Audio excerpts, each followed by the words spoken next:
ভালোবাসলে ঘর বাঁধা যায় না। রাস্তার মানুষ, আমাদের তো আনন্দ ফুর্তি ভালোবাসা কিছু থাকতে নেই।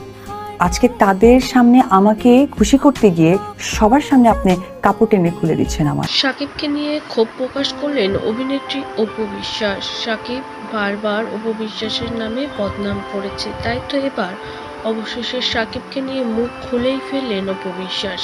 শাকিবকে নিয়ে অপু জানান যে ও আমার সকলের সামনে কাপড় টেনে খুলেছে, ও সকলের সামনে আমাকে বারবার ছোট করেছে।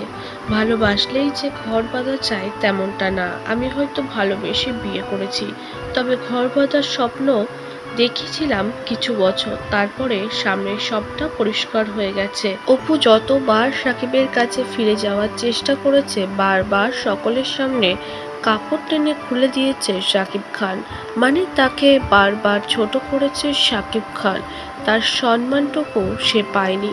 সবকিছু ছেড়ে তার কাছে গেলেও সে যেন বারবার অপুকে পর করে দিয়েছে, এমনটাই মন্তব্য ঢালিউড কুইন অপু বিশ্বাসের।